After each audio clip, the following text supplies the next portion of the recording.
Welcome back, everybody. I want to talk about how we can make our community better. There's a lot of talk going on in the preparedness community about what can be done to help the community and make the community, flourish and progress. And the only reason why this conversation is being had is because this conversation, number one, is way overdue, and number two, the preparedness community is so fractured at this point. It's really a joke, you know. It's a joke of a community. I remember a couple days ago, it could have been even yesterday. Uh, Southern Prepper One put out a video about getting your significant other on board, or your spouse on board, or your partner on board with prepping, and just the fact that that guy, with all his accolades and all his accomplishments, is putting that video out there.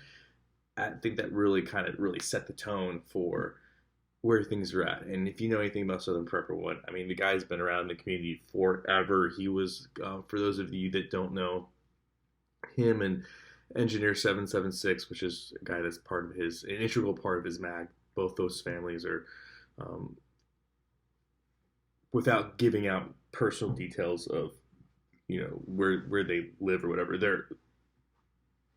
They're a community, and their families are a community all of themselves.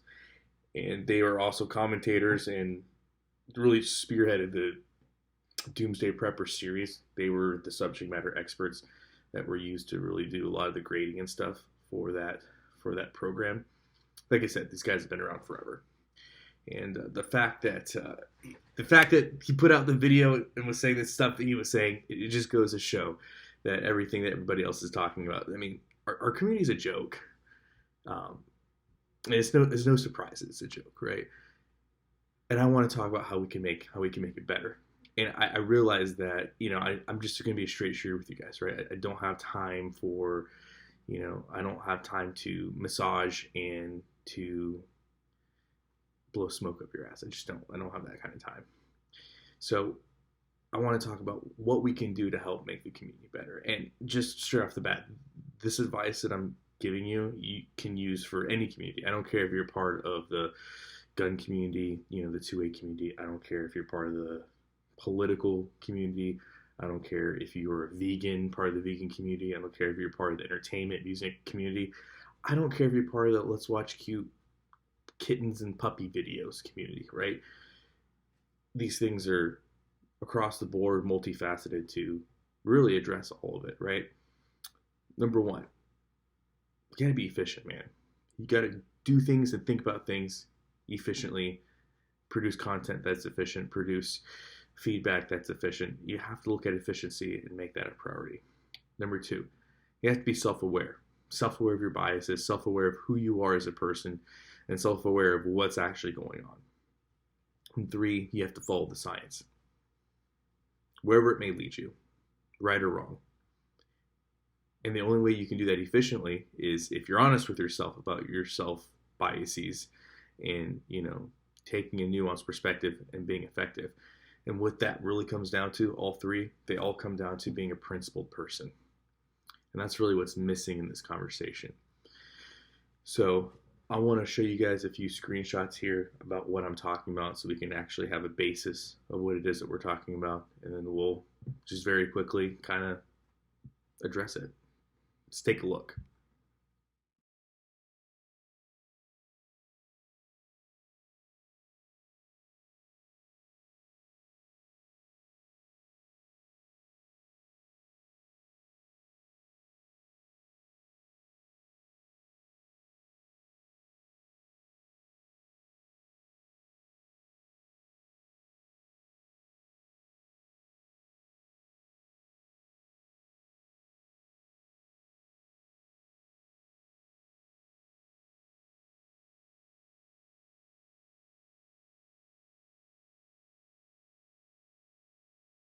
So as you guys can see, these screenshots were taken of commentary that was posted on Bear Independent's channel, the video where he basically did a quick public service announcement about the Capitol incident where a gentleman named Noah Green rammed using his vehicle into a blockade or whatever you want to checkpoint, and then got out and stabbed a police officer to death.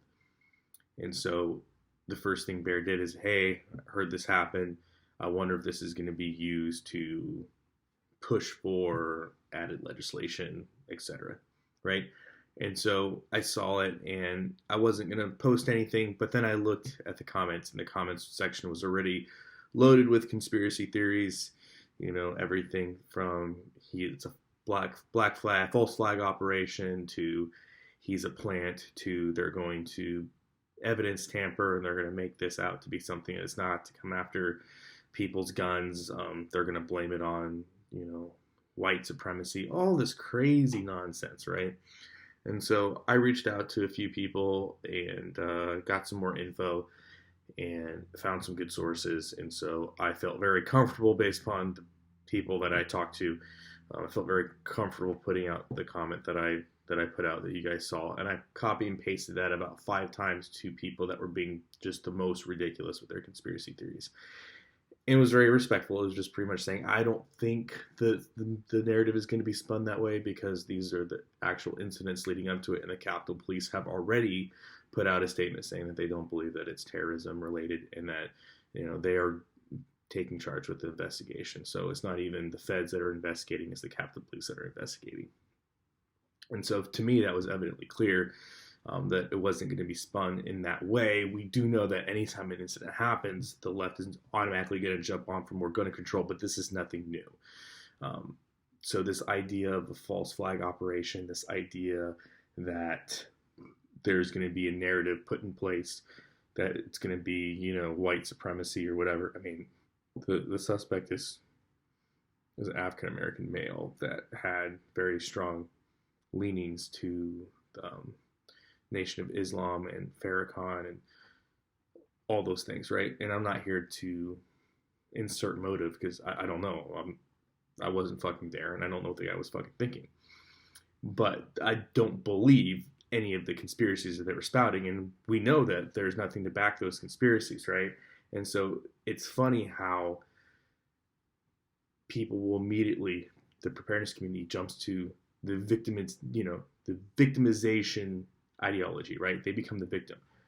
There's a police officer that got stabbed to death by a man at a checkpoint, and preppers want to make it about fucking them, right? The preparedness community wants to make it about them.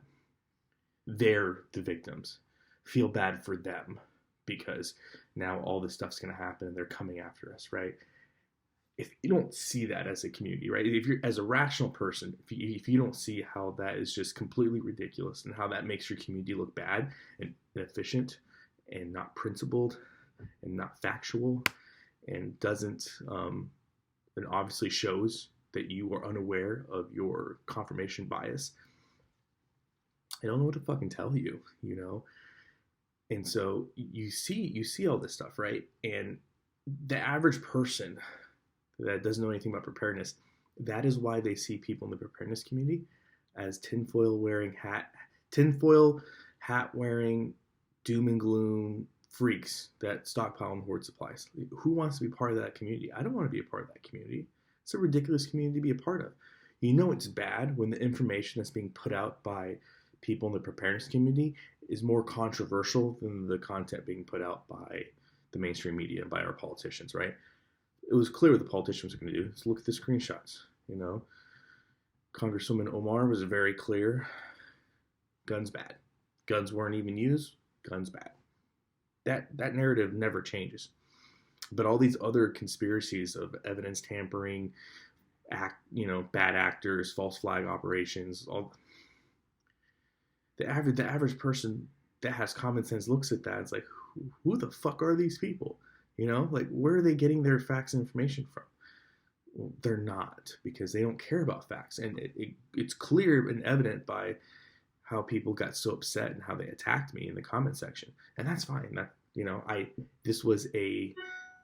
did this so that people would, I wanted to see what people do, right? And you guys did not disappoint me. So, and the reason why I chose Bear's channel to do this on is because if I go to any of the other channels, right?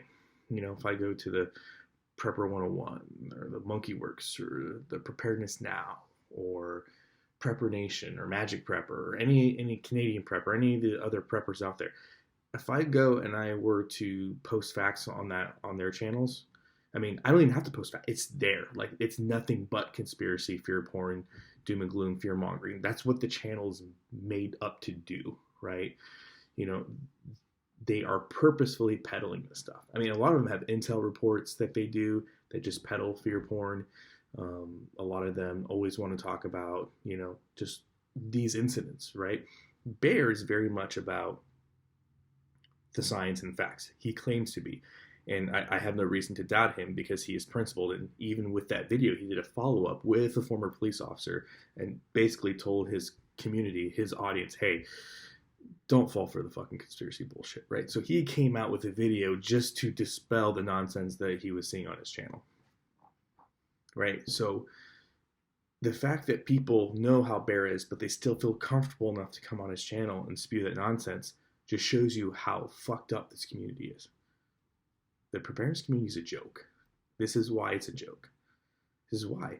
When people that are supposed to be a part of this ideology are worse than mainstream media and politicians and say crazier things than the mainstream media and the politicians, that should tell you everything you need to know about this community.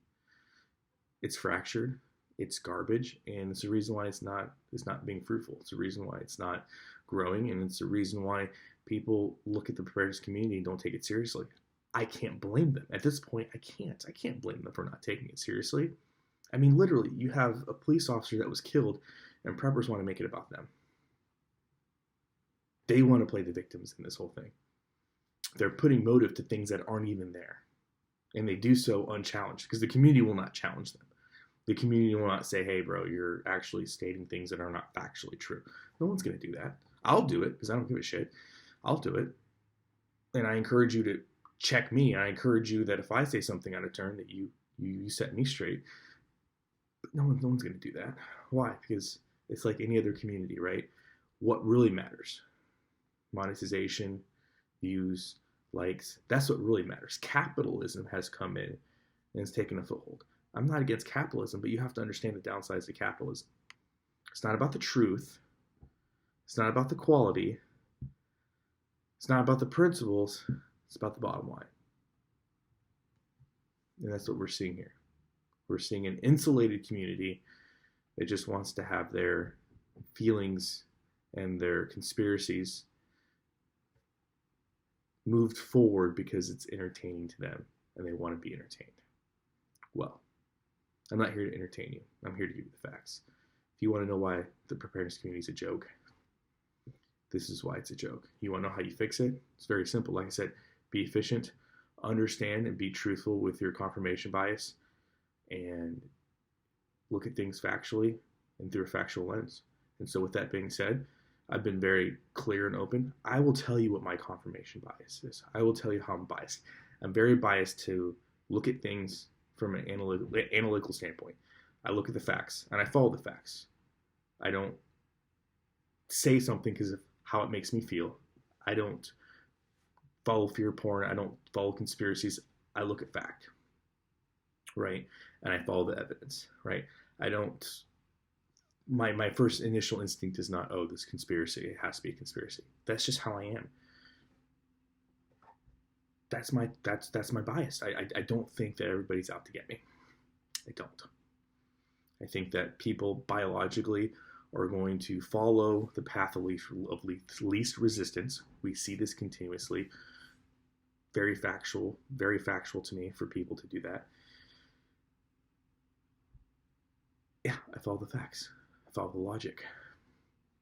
That's how I'm biased. I'll be 100% honest with you. I know my limitations there. So, there you have it. The first step is for me to practice what I preach. So, yeah, that's my confirmation bias. That is how I am. So I look at things and I don't apply, motive to something. I just follow the facts wherever they may go, and I adjust myself accordingly to the science. It is what it is. So that's me doing my part. But yeah, you gotta realize, people, no one's gonna take this community seriously until they take themselves seriously. And I get it. Get the views, get the likes, get all your monetization stuff, sell all the t-shirts, sell all the coffee cups, whatever the fuck it is you do. I want you to make your money. But realize, if that comes to the detriment of honest discussion, you're going to stay where you're at. The community is not going to grow, nor should it, right? Nor should it. So that's all I have for you guys. If you guys think I got it completely wrong, let me know in the comment section below. What do you guys think? Do you think that, pushing forth with this false fear porn conspiracy narrative is a good thing? Is it good to apply, motive to things without science, without evidence? Is any of this stuff that you're seeing in the community, is it good? What do you think? How do you think the community should get better? How should the community, react to these incidences? Tell me what you think in the comment section below. I'm interested. And for those of you that aren't preppers that somehow found this video, awesome. Thanks for staying. Not everybody in this community wears tinfoil hats. Not everybody in this community is emotional. There's a lot of us out there that do follow the facts and science and go forth with it. But unfortunately, this community is overwhelmed with people that are only trying to make a quick buck. So good luck circumnavigating that. Well, I hope you guys have a great day today. As always, guys, long live the Republic.